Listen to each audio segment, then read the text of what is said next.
Commentaire de saint Thomas d'Aquin sur l'Évangile de Jean, chapitre 1er, versets 4, suite et verset 5. Le Verbe divin et les hommes. Et la vie était la lumière des hommes, et la lumière brille dans les ténèbres, et les ténèbres ne l'ont pas étreinte. Plus haut, l'évangéliste a manifesté la puissance du Verbe en tant qu'elle est universellement productrice de toutes les réalités. Ici, il manifeste sa puissance dans son rapport spécial aux hommes en disant que ce Verbe est la lumière des hommes.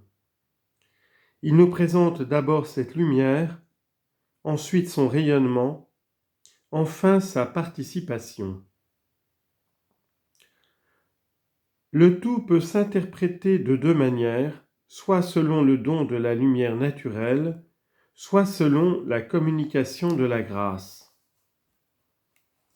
Le don de la lumière naturelle. Et la vie était la lumière des hommes. Ici, il faut d'abord considérer que selon saint Augustin et plusieurs autres, le nom de lumière se dit plus proprement des réalités spirituelles que des réalités sensibles. Pourtant, saint Ambroise veut que la splendeur se dise métaphoriquement en Dieu.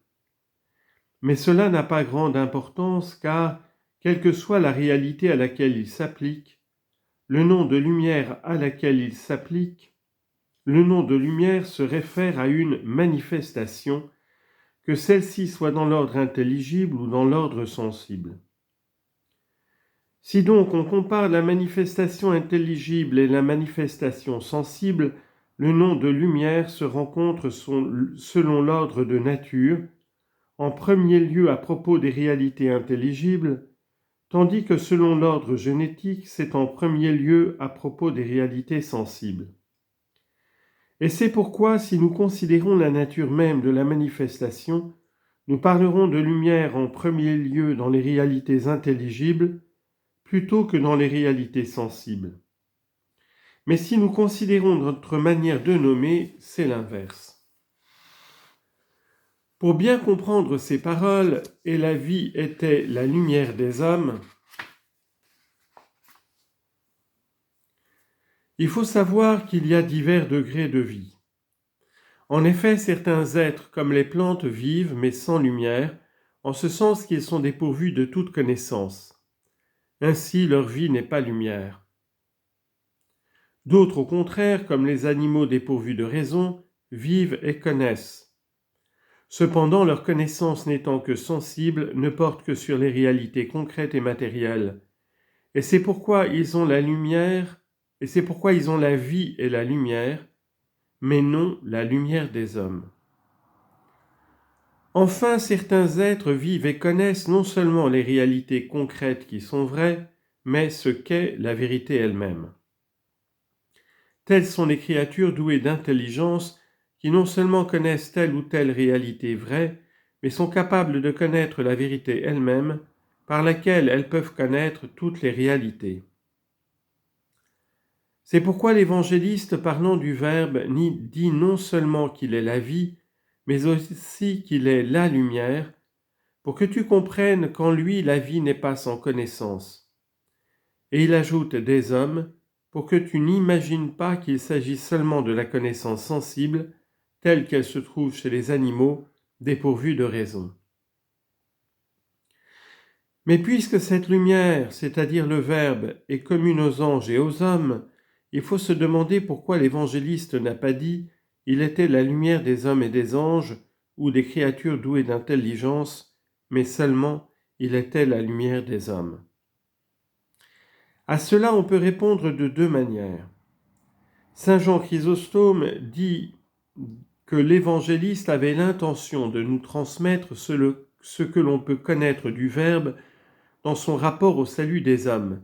C'est pourquoi, étant donné son intention, il rapporte ce qu'il transmet de la connaissance du Verbe davantage aux hommes qu'aux anges. Mais pour Origène, la participation de cette lumière revient aux hommes en tant qu'ils ont une nature douée d'intelligence. Et parce que homme est le nom d'une nature douée d'intelligence, il veut ici par le nom homme entendre toute nature douée d'intelligence. En ce sens, et la vie était la lumière des hommes, s'entend de toute créature douée d'intelligence. Et c'est pourquoi l'évangéliste, en disant « il était la lumière des hommes », a voulu dire « de toute nature douée d'intelligence ». Ces paroles expriment aussi la perfection et la dignité de la vie du Verbe, puisqu'il s'agit ici de la vie de l'intelligence. En effet, puisqu'on appelle vivants les êtres qui se meuvent d'une manière ou d'une autre, on dit que possèdent une vie parfaite ceux qui se meuvent d'une manière parfaite. Or, se mouvoir d'une manière parfaite et au sens propre n'appartient parmi les créatures inférieures qu'à l'homme seul.